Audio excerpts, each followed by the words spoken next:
পিছু হটছেন ইউক্রেনের president Volodymyr Zelensky. এতদিন খনিজ সম্পদের ভাগ না দেওয়ার বিষয়ে অনড় থাকলেও এবার নমনীয় করেছেন সুর। জানান খসড়া চুক্তির লক্ষ্যে কাজ শুরু করেছে দুই দেশ। এদিকে মার্কিন প্রেসিডেন্টও নিশ্চিত করেছেন কিয়েভের সাথে চুক্তির কাছাকাছি ওয়াশিংটন। যুদ্ধ বন্ধে পুতিন ও জেলেনস্কিকে দিয়েছেন একযোগে কাজ করার পরামর্শ। ডোনাল্ড ট্রাম্প ক্ষমতা নেয়ার পরই বেড়েছে যুক্তরাষ্ট্র ও ইউক্রেনের দূরত্ব। প্রেসিডেন্ট জেলেনস্কিকে উপেক্ষা করে রাশিয়ার সঙ্গে যুদ্ধ বন্ধের প্রচেষ্টা চালাচ্ছে মার্কিন সরকার। ইউক্রেনের বিপুল খনিজ সম্পদের ভাগ চেয়েছিলেন ট্রাম্প। মূলত সেই প্রস্তাব প্রত্যাখ্যান করায় বেড়েছে দুদেশের তিক্ততা। হোয়াইট হাউসের হুমকি, যুক্তরাষ্ট্রের প্রস্তাব না মানলে ইউক্রেনকে ভোগ করতে হবে ভয়াবহ পরিণতি। তারপরই অনড় অবস্থান থেকে সরলেন ইউক্রেনীয় প্রেসিডেন্ট। জানান যুক্তরাষ্ট্রের সাথে চুক্তির পথে তার দেশ। যুক্তরাষ্ট্রের সাথে খসড়া চুক্তির লক্ষ্যে কাজ করছে ইউক্রেন। এর মাধ্যমে দুদেশের সম্পর্ক আরো জোরদার হবে। ইউরোপের স্থায়ী শান্তি নিশ্চিতে আরো অনেক কিছু করার আছে। ইউরোপের নিজস্ব কৌশল তৈরি করা উচিত, যা যুক্তরাষ্ট্রকে সাথে নিয়েই করতে হবে। ট্রাম্পও নিশ্চিত করেছেন ইউক্রেনের সাথে হতে যাচ্ছে বড় চুক্তি। যুদ্ধ বন্ধের পক্ষে অবস্থান আবারও স্পষ্ট করলেন তিনি। দাবি, ক্ষমতায় থাকলে এই যুদ্ধই হতো না। পাশাপাশি শান্তি নিশ্চিতে ইউক্রেন ও রাশিয়ার প্রেসিডেন্টকে একসাথে কাজ করার আহ্বান জানিয়েছেন ট্রাম্প। লাখ লাখ হত্যা বন্ধ করতে চাই। যুদ্ধে তরুণ সেনারা মারা যাচ্ছে। স্যাটেলাইট থেকে যুদ্ধক্ষেত্রের যে ছবিগুলো দেখেছি তা সাধারণ মানুষ নিশ্চিতভাবেই দেখতে চাইবে না। চাই প্রেসিডেন্ট পুতিন ও জেলেনস্কি একযোগে কাজ করুক। আমি সে সময় রাষ্ট্রপ্রধান থাকলে ভয়াবহ এই যুদ্ধ হতো না। এদিকে যুদ্ধ বন্ধে কূটনৈতিক তৎপরতা চললেও রণক্ষেত্র উত্তপ্ত। প্রতিদিনই রাশিয়ার কাছে ভূমি হারাচ্ছে ইউক্রেন। মোস্তফা মাহমুদ, যমুনা নিউজ।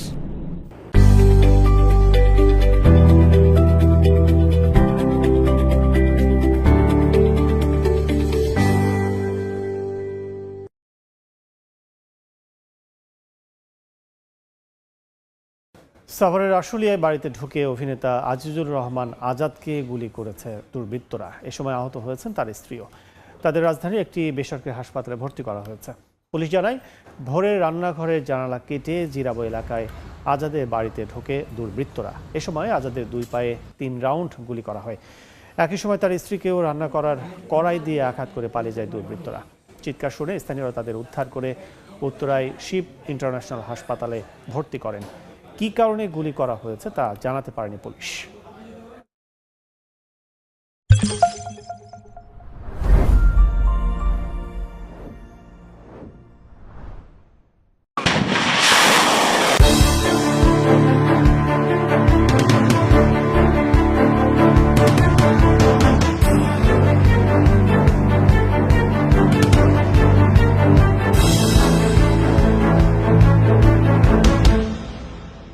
মার্কিন প্রেসিডেন্ট ডোনাল্ড ট্রাম্প ফ্লোরিডায় তার নিজ বাড়ি থেকে যে বক্তব্য দিয়েছেন তা গেল কয়েক দশকের মধ্যে মার্কিন পররাষ্ট্রনীতির প্রায় 180 ডিগ্রি অ্যাঙ্গেলে উল্টে দিয়েছে। বিশ্লেষকরা বলছেন, গত 8 দশকে যুক্তরাষ্ট্রের সঙ্গে ইউরোপীয় মিত্রদের সম্পর্ক তা যেন বেমালুম ভুলে গিয়ে রুশ প্রেসিডেন্ট ভ্লাদিমির পুতিনকে বেশি গুরুত্ব দিয়েছেন ট্রাম্প। যে কথা পুতিনের বলার কথা সেটাই বলে দিয়েছেন ট্রাম্প।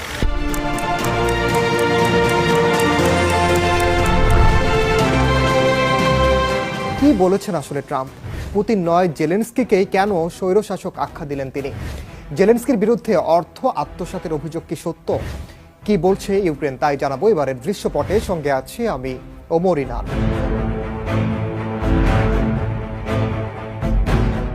ইউক্রেন যুদ্ধ বন্ধে সম্প্রতি সৌদি আরবে যুক্তরাষ্ট্র ও রাশিয়ার আলোচনায় ইউক্রেনকে আমন্ত্রণ না জানানোই সমালোচনা করেন প্রেসিডেন্ট ভলোদিমির জেলেনস্কি। আর এতেই চটেছেন ট্রাম্প। জেলেনস্কির প্রতিক্রিয়ায় অসন্তুষ্ট হয়ে ট্রাম্প বলেছেন, ইউক্রেন চাইলে আরও আগেই যুদ্ধ বন্ধে চুক্তি করতে পারত। মূলত ফ্লোরিডার মারে লাগোতে সংবাদ সম্মেলনে ট্রাম্প বলেন, ইউক্রেনকে আলোচনায় আমন্ত্রণ না জানানোয় তারা হতাশ হয়েছে, কিন্তু তাদের এই সুযোগ গত 3 বছর ধরেই ছিল। খুব সহজেই ইউক্রেন যুদ্ধ মিটমাট করে নেওয়া যেত বলে মন্তব্য করেন ট্রাম্প। বলেন, ইউক্রেনের এই যুদ্ধ শুরু করা উচিত হয়নি, আরও আগেই যুদ্ধ বন্ধে একটি চুক্তি করতে পারত তারা। ট্রাম্পের দাবি, তিনি নিজেই ইউক্রেনের জন্য চুক্তি করতে পারতেন। তাতে দেশটির প্রায় সব জমি দেয়া হতো, আর কোনো মানুষ হতাহতের ঘটনা ঘটত না, কোনো শহর ধ্বংস হতো না। সৌদি আরবে যুক্তরাষ্ট্র ও রুশ কর্মকর্তাদের বৈঠক শেষে ট্রাম্প জানান, তিনি যুদ্ধ বন্ধে আরও বেশি আত্মবিশ্বাসী। রাশিয়ার পক্ষে সাফাইও গান ট্রাম্প বলেন, রাশিয়া অনেক ভালো, তারা কিছু করতে চায়। রাশিয়া বর্বরতা বন্ধ করতে চায়। ট্রাম্পের দাবি চলমান যুদ্ধ বন্ধের সক্ষমতা আছে তার। এছাড়া শান্তি চুক্তির অংশ হিসেবে রাশিয়া ইউক্রেনের নির্বাচনের ডাক দিলে সেক্ষেত্রে ট্রাম্প প্রশাসন সমর্থন জানাবে কিনা এমন প্রশ্নের জবাবে ট্রাম্প রাশিয়ার পক্ষেই অবস্থান নেন। দাবি করেন ইউক্রেনে জেলেনস্কির প্রতি মাত্র 4% মানুষের সমর্থন আছে। সামরিক আইনের আওতায় ইউক্রেনের নির্বাচন স্থগিত করা হয়েছে বলেও জানান তিনি। মূলত 2019 সালে 5 বছরের জন্য প্রেসিডেন্ট নির্বাচিত হন ভলোদিমির জেলেনস্কি, কিন্তু ইউক্রেন যুদ্ধের জেরে সামরিক আইন জারি করার পরও ক্ষমতায় থাকার বিষয়ে এই প্রসঙ্গ তোলেন ট্রাম্প।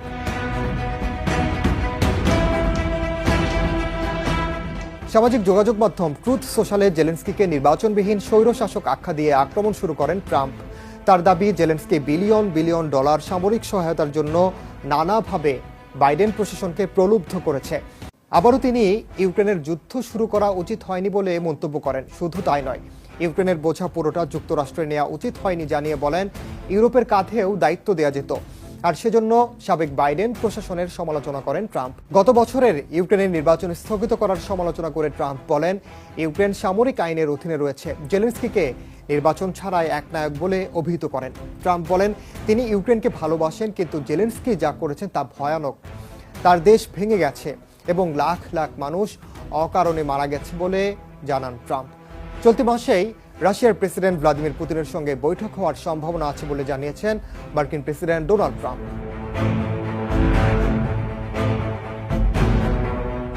ইউক্রেনে যুক্তরাষ্ট্রের $100 বিলিয়ন সহায়তার কোনো হদিস পাওয়া যাচ্ছে না বলে জানিয়েছেন ট্রাম্প। জেলেনস্কির বিরুদ্ধে ট্রাম্পের ক্ষোভের মধ্যে অন্যতম আরেকটি হলো জেলেনস্কি নাকি স্বীকার করেছেন যুক্তরাষ্ট্রের পাঠানো অর্ধেক অর্থ তিনি পাননি।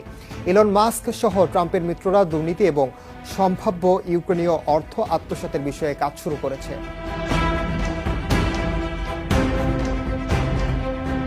নেতা হিসেবে প্রেসিডেন্ট ডোনাল্ড ট্রাম্পের প্রতি যথাযথ শ্রদ্ধা রেখে ভলোদিমির জেলেনস্কি বলেন রাশিয়া প্রচুর অপতথ্য ছড়াচ্ছে, আর সেই অপতথ্যের জগতে বাস করছেন ট্রাম্প। এছাড়া ইউক্রেনের লিথিয়াম, টাইটেনিয়াম সহ বিরল খনিজ সম্পদের মালিকানা পেতে সম্প্রতি ইউক্রেনকে একটি প্রস্তাব দেয় যুক্তরাষ্ট্র। সেই প্রস্তাব প্রত্যাখ্যান করে দেওয়ার কথা জানিয়েছেন জেলেনস্কি। বলেন যুক্তরাষ্ট্রের ওই প্রস্তাব মেনে নিলে ইউক্রেনের খনিজ সম্পদের প্রায় 50% মালিকানা যুক্তরাষ্ট্রকে দিতে হবে, কিন্তু এরপরেও প্রস্তাবে ইউক্রেনের নিরাপত্তার কোনো নিশ্চয়তা দেওয়া হয়নি। জেলেনস্কির জনপ্রিয়তার তলানিতে ঠেকেছে ট্রাম্পের এমন মন্তব্যের জবাবে ভলোদিমির জেলেনস্কি বলেন বর্তমানে তার জনপ্রিয়তা অনেক বেশি, তাই এখন কেউ তাকে সরাতে চাইলেও তা কার্যকর হবে না। সাম্প্রতিক এক জরিপের উদ্ধৃতি দিয়ে জেলেনস্কি বলেন নেতা হিসেবে ইউক্রেনের প্রায় 58% মানুষ তার উপর আস্থা রাখেন।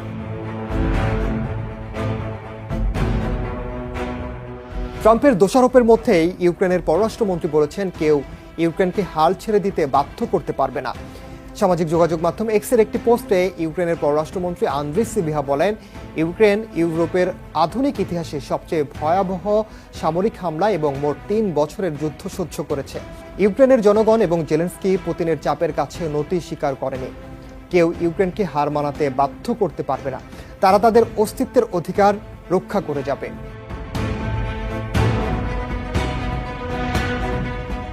বিশ্লেষকরা বলছেন ডোনাল্ড ট্রাম্প তার ট্রুথ সোশ্যাল পোস্টে যা করছেন তা হলো তার চিরাচরিত রূপ, অর্থাৎ কাউকে পচানো।